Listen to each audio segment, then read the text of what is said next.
Hi guys, my name is Jay Parrish. I'm the Digital Marketing Manager with Coldwell Banker Elite, and I'm excited today to talk to you guys about effective email marketing and how that's going to have a big impact on your business, and it's how it's one of the easiest ways to reach out to your sphere of influence or new buyers or potential sellers. And one of the things I love about it most, and I think you guys probably will too, is that it's free. You know, we get bombarded with a lot of things that cost a lot of money, and your email typically is not an additional cost to you. So I think that's a great advantage for using email. So let's go ahead and jump in and we'll talk about how this can have a big impact on your business.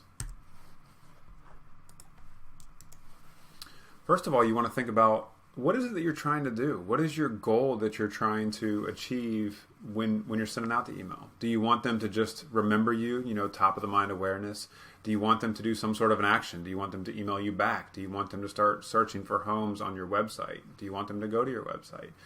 Having this plan ahead of time is going to help be able to, when you're curating your emails, sending them in the right direction or having them do the right thing, or maybe not doing anything and just knowing who you are and remembering you, which is great too.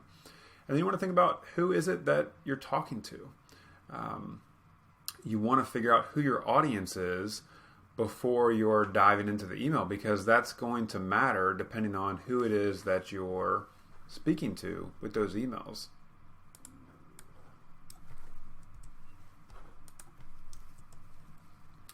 So we're going to talk a little bit about segmenting and who your audience is. You've heard us talk about this before, but you want to think about your consumer persona, and that's what we're breaking out here. You want to have a picture, and that's why we put these pictures here. I like to picture who it is that I'm actually sending out emails to, and you could make your own pictures. You could actually put people, your own faces, but it helps when you're starting to make your plan to actually be able to have a face that's on the other side of that email. What are they thinking?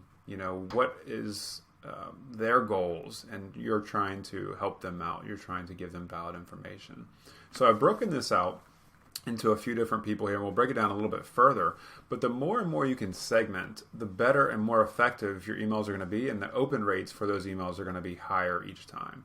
So we have buyer Brenda. They're in the market for a new home, whether their timeline is 6 months or 6 weeks.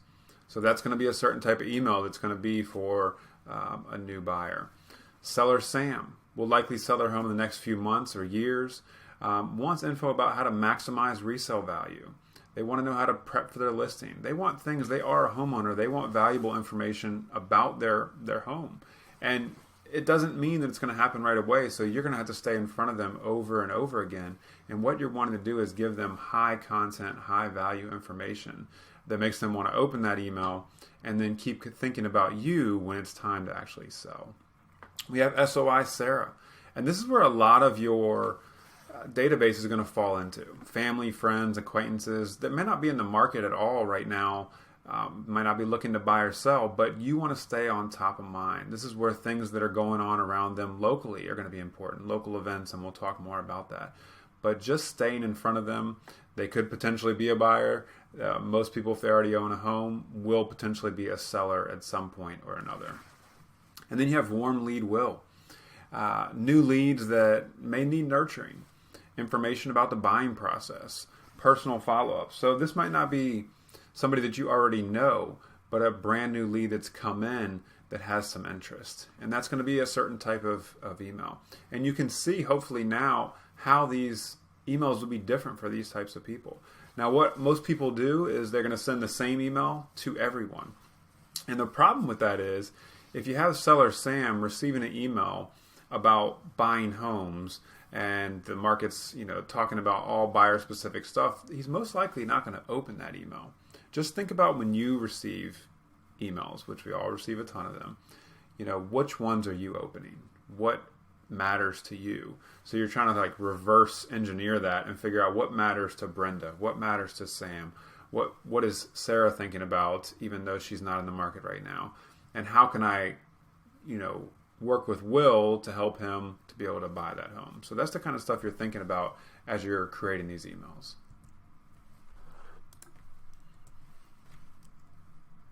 So we can break this down even more. So within the buyer segment, so we have buyer Brenda, but let's say you have a certain segment of buyers. You can get even more detailed on that. We have luxury Leslie. only interested in high-end listings, has bought and sold many times before. This is going to be a specific type of email that's going to fit for her. Military Mike, moving to the area from out of town, needs info about VA loans, maximizing resale value. Mike wants to know a lot about the area that you work in. What's going on there? What are the schools like? Where do they get that information? Where can they find out about that? First-time Frida, so you get first-time home buyer. Totally different than Luxury Leslie, who has a ton of experience. You can see now, if you're sending the same generic buyer's email to both Frida and Leslie, it's going to be difficult to reach both of them. And it's not easy to do with the segmenting, but if you do this over time, and as you get a new person, new contact into your contact list, you want to go ahead and start breaking these segments out, because later on, then you can filter by those people, and you can then just send the particular emails to them. Because that first-time home buyer wants to know about the buying process. What do they need to get started? They may be, proactively looking for homes, and they're only looking on Zillow, and you want to guide them into your home search so that you can help them and curate, the perfect home search for them. And then you have Investor Ian, looking for great deals on investment properties, wants info on how to be a better landlord and make the most of his investment. So those are going to be a whole separate, different types of emails for all four of these types of people. So be thinking about that, and it might not be that you segment off the bat, because that might be too much for you. But thinking we want to have the highest open rates. So the more specific that email is to that person, if that email is talking about, how to make the most money off of your investment property, that's going to be talking to Investor Ian, where first-time Frida, that email is not going to make sense to her. She's like, make money? I can't even, I'm just trying to figure out how to buy a home. Okay, so be thinking about segmenting. The more and more specific you can be, the better it's going to be with those emails and the open rates. How do we do this? How do we organize all our emails, and how do we get those emails out? Well, most of you will want to have a CRM. I've done videos on CRMs. If you have questions about CRMs, we're not going to go into details about how to use it and even really talking about specific CRMs. But you want to have, I think you must have, a CRM. And what that stands for is a customer relationship manager. Simply put, it's your digital Rolodex, your digital black book. And it's a way to keep all of your clients in front of you. And most all CRMs are going to be able to have ways that you can email and auto email your clients. And if it doesn't have that, then it's probably not the CRM for you. So I want to talk to you guys about how you can use your CRM effectively to be able to improve your email marketing specifically. And like I said, we're not going to go into detail on particular CRMs. We have an awesome CRM with Moxie Engage, which I highly recommend, and there's tons of videos on how to use that. If that's not the CRM for you, find one that works for you. There's others like Followup Boss, Buffini. Trying to think of some of the other ones right off the top of my head, but make sure. I always like this Tom Ferry quote, because people always ask him, what's the best CRM? What's the one that's going to get the job done? And truthfully, the best CRM is the one that you're using. And that's what he said. And that makes sense. They're all great. They all have different features. One might be lacking one versus the other. But the point is that you're using one and you're logging into that CRM daily. So to make the most of your CRM, whatever it is, if you're using Moxie Engage with our company one, you're going to have, it has all these things in here for you to be able to use. So you're going to, first of all, upload all of your contacts and their info. You're going to get this from your Gmail account, your Outlook account, your phone, etc., right? All the different things. Some of you might have all your contacts in a spreadsheet, and that's fine. That most CRMs allow you to upload a spreadsheet right into their system. So you want to get them all in there.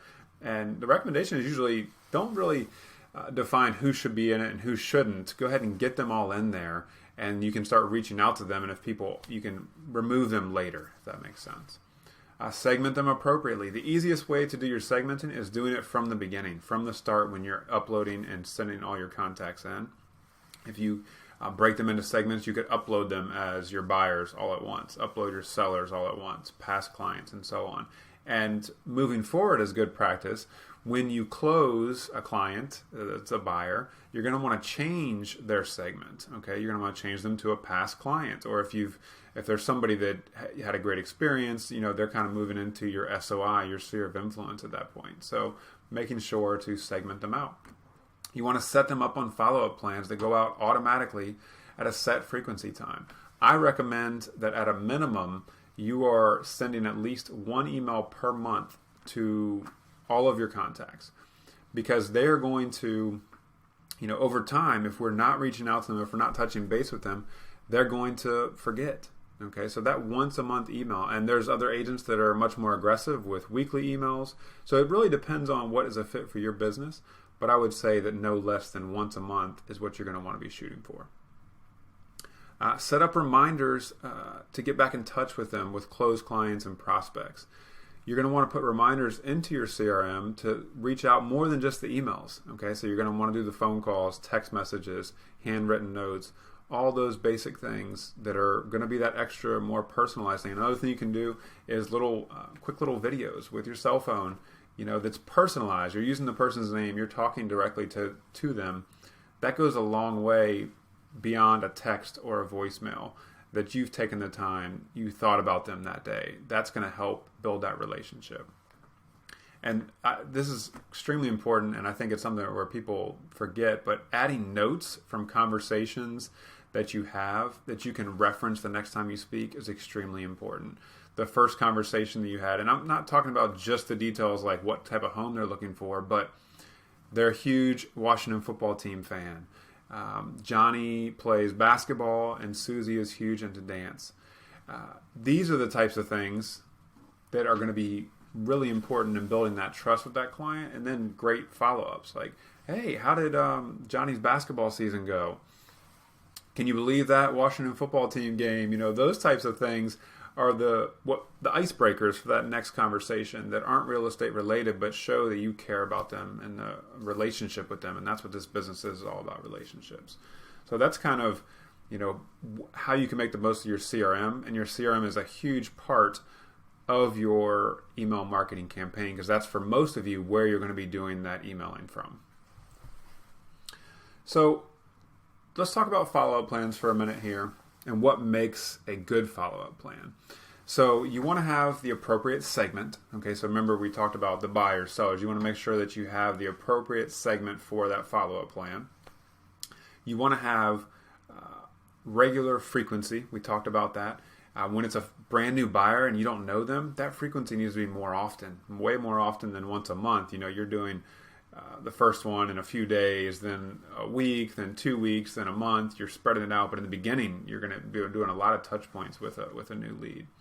You want a sequence that makes sense. Okay, that you want the order of it. The welcome email should be first, and the next one should be showing them where they can find homes on your website, and going down the list, making sure that sequence makes sense. Okay, not the second email being, I haven't heard from you in a long time, and it's only 2 days before you sent the other one. You don't want your emails to be annoying and to make them not want to open the next one from you. Personalization, as personalized as you can make it, is great. A lot of the CRMs that you're going to work with have where you can say hi, and then you fill in a code that says first name. So to be like, hi Josh, and the next person that gets that same email, it would say, hi Megan, so that it seems personalized to them. That's something I think is very important. If people think that it's just a templated email that's going out to everyone, that doesn't make them, feel great. So you want to make it as personalized as possible.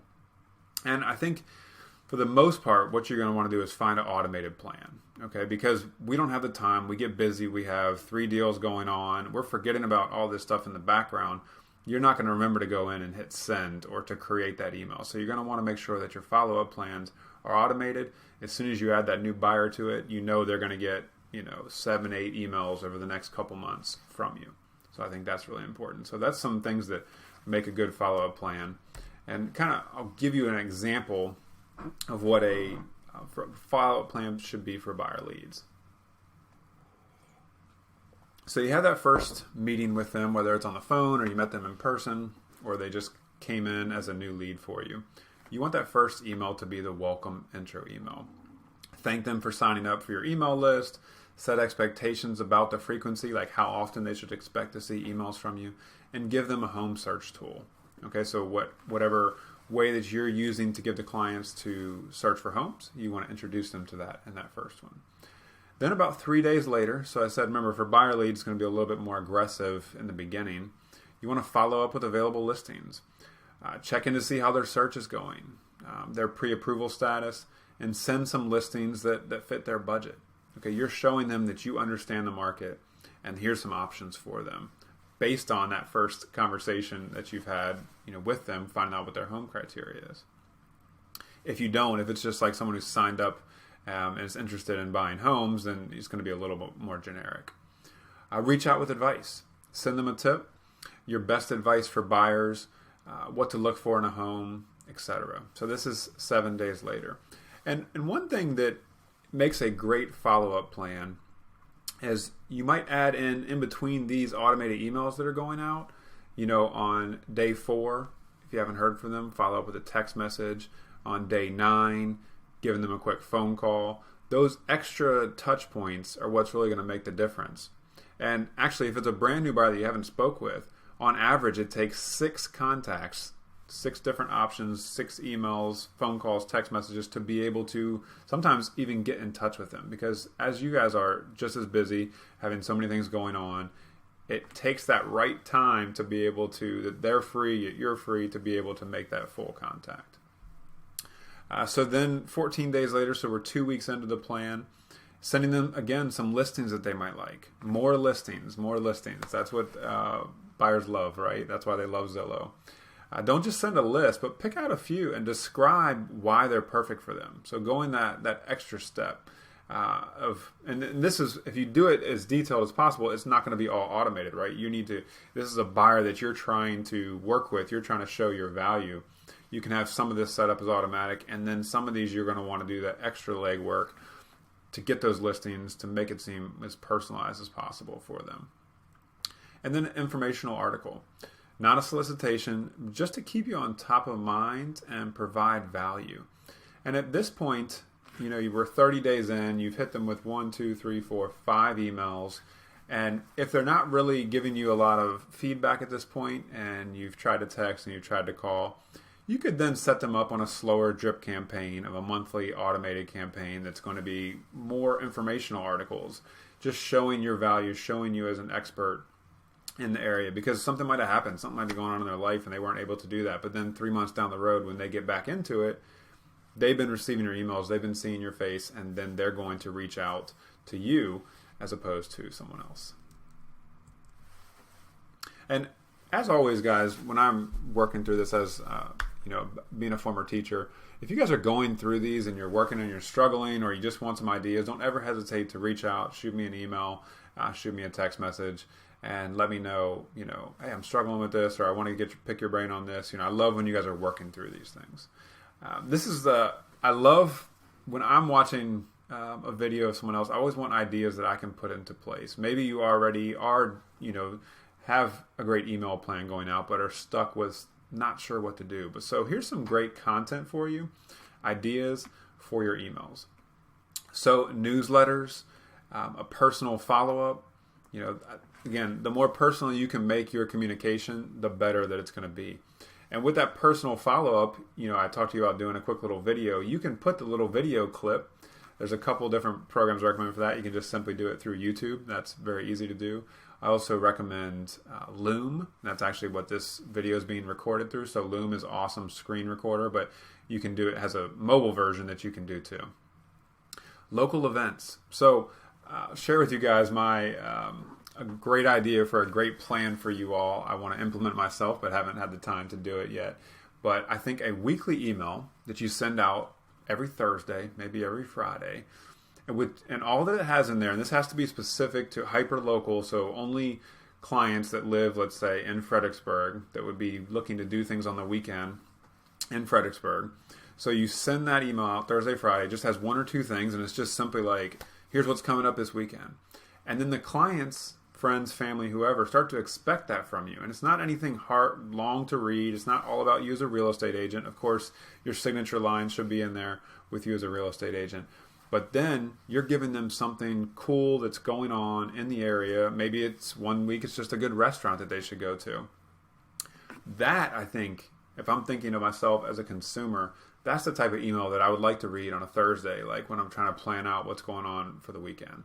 So think about that. I think that's a great plan. It's going to take a little bit of work for you to do because that's got to be something you create each week.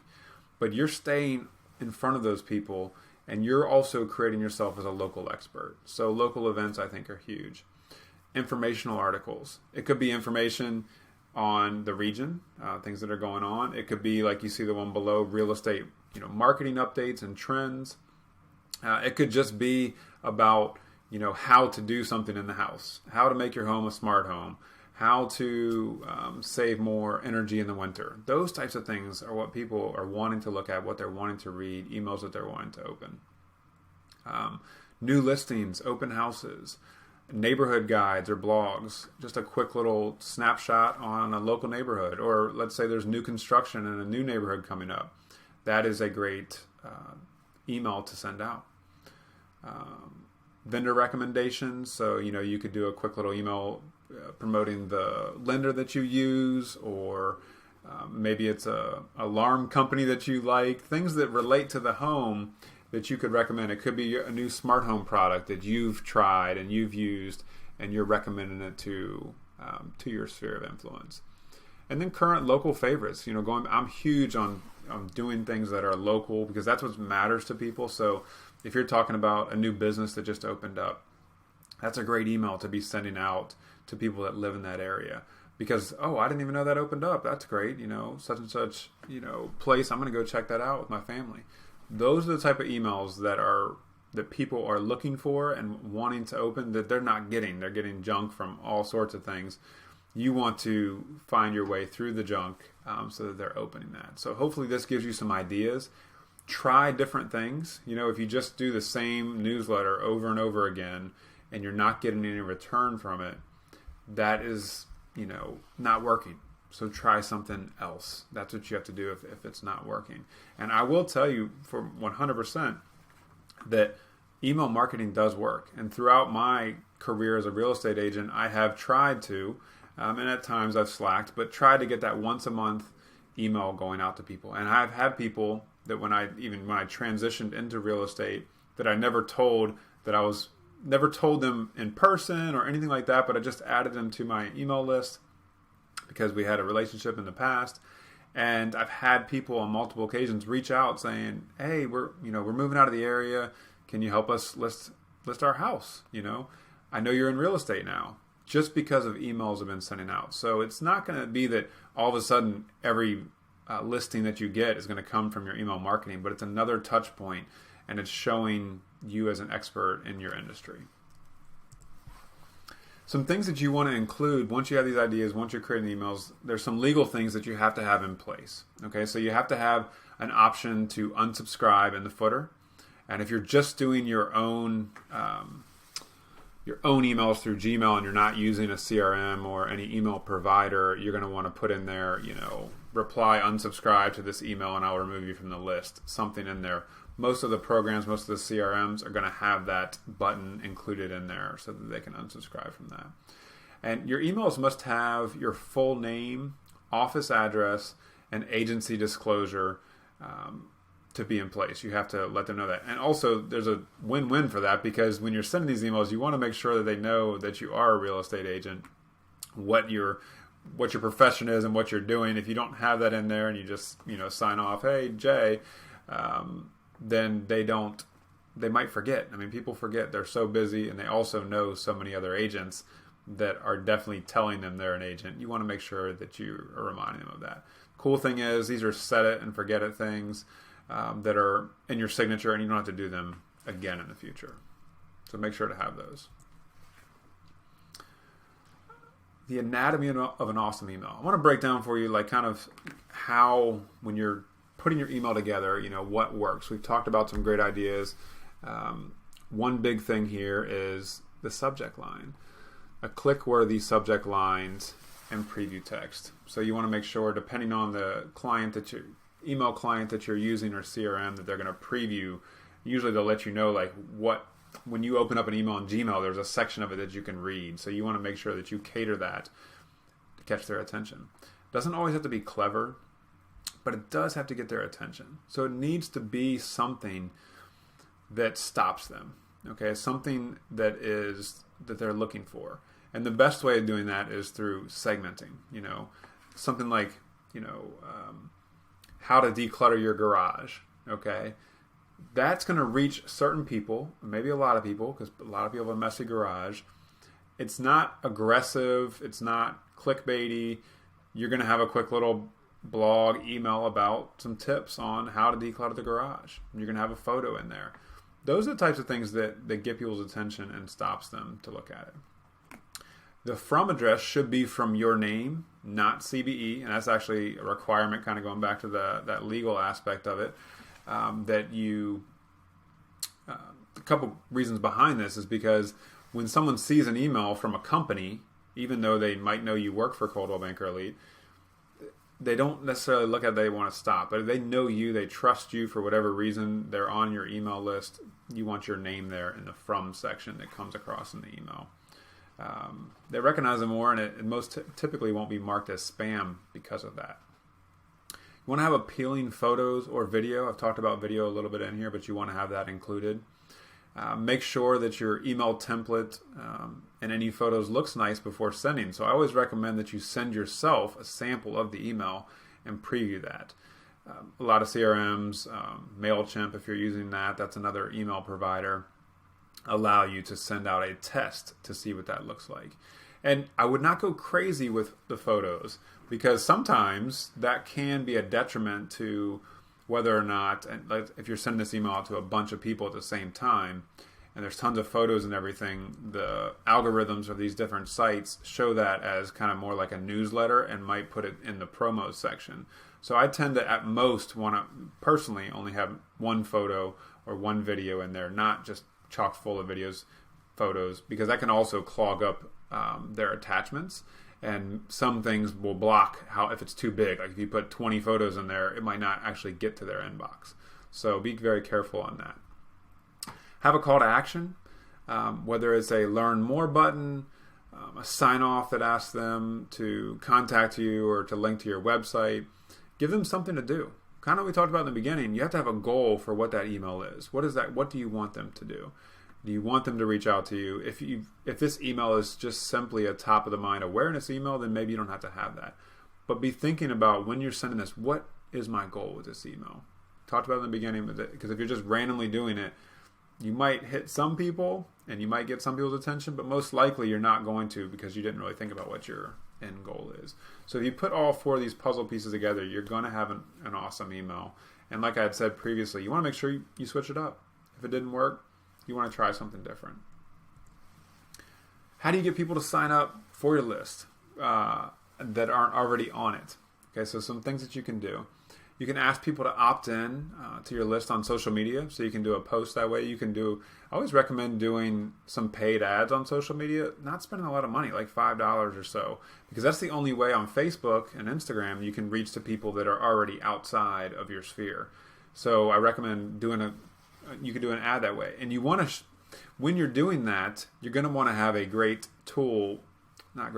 asset, a great blog, something that you're sending out there that they can see as valuable. Like, oh, that's great information. I want more of that. So don't just say, hey, sign up for my list. It's got to be, here's what's going to be on the list. Here's an example of that. Include an email sign up on your website. This is known as a CTA, or a call to action. So we've said this a few times, but having them do something, okay? A little pop-up pops up on the website and say, hey, if you want to learn more about XYZ, or you want to receive weekly emails about events that are happening in the Fredericksburg area, sign up here.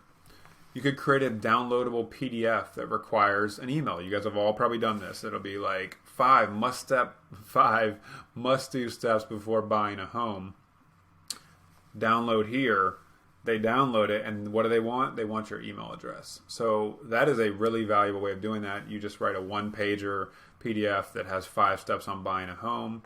You are able to get their email address, and they were able to get some good information, also making you look like an expert. in the market. So that's a really effective thing. You guys have probably all downloaded something that the cost of that download was your email address. So think about that. Add your email sign-up link to your email signature. So you can have right down in your email signature a link for them to take them to where they sign up. Already talked about running ads on social media. Offer something in exchange for signing up. Again, kind of going to a free download of a home buying guide, neighborhood guide, kind of that same thing as the PDF. So you want to give them something showing them like a taste of what it is that they're going to be receiving from you in the future for them to do that. And go to other people's sites, go to other real estate sites, see what others are doing. Think about sites outside of real estate that have gotten you to sign up for their newsletter. What did they do? What made you sign up for that? And just kind of that's actually how I get a lot of my ideas, is things outside of real estate. What are people doing differently? What are other sites doing that get you to sign up for those newsletters? Think about that and then kind of just twist it a little bit into the real estate world. Very important is with anything. So as I say to you, as all of us have told you, that you are running a business. And anything that you're doing, you want to go back at least yearly. But with these, you want to analyze each email that you're sending out. So use your CRM's data to your advantage. Check the performance of each email against others you sent in the past. What changed? This one got a 30% open rate, which is awesome. And you've been averaging 18% on the rest of your emails. What changed? What did you do differently? Okay, start doing more of that. Or the flip side of that, you're averaging 18%, and this particular email only got 2% open rates.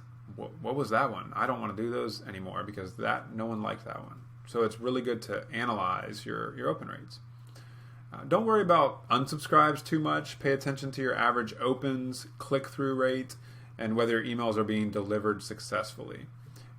You guys know that you unsubscribe from things. It's not something to take personally, but it's just that person is not in the market, and you don't really want to be wasting your time on that client. It's kind of like their signal saying, hey, I'm not interested, and it's a way for you to back off. And if they do unsubscribe, obviously you legally have to stop sending that to them. Test out different types of emails and subject lines to see which your audience responds to better.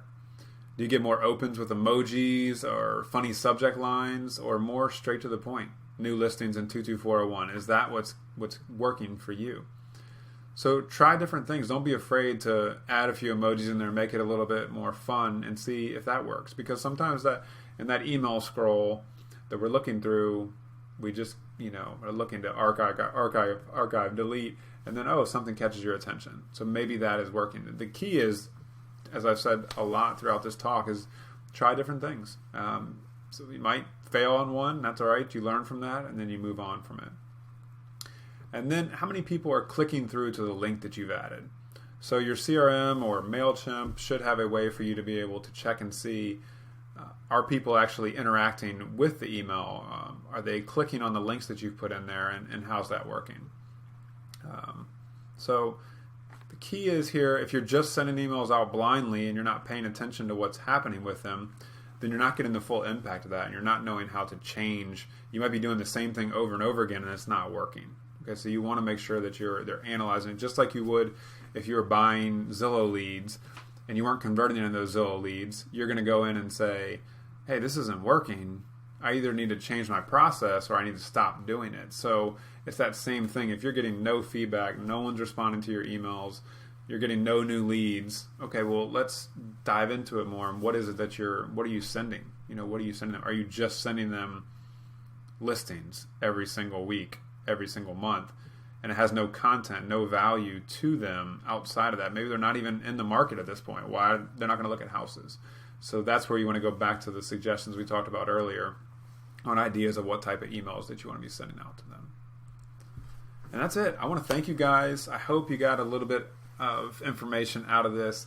Email marketing is extremely important to your business, and it is another excellent touch point, which I said in the beginning, for most of you, is going to be free. It's going to be no additional cost for you. And it's going to be really impactful because the people that are on your list want to be on your list, or they know you from a past transaction, or they're your friends or family, and there's a high chance that they're going to want to read those emails. If you guys have any questions about anything at all, don't hesitate to shoot me an email. at any time. And you can follow me on Instagram at jparishfxbg. But reach out with any questions. I love when you guys are working on this. And I hope you guys have a great day. I'll talk with you later.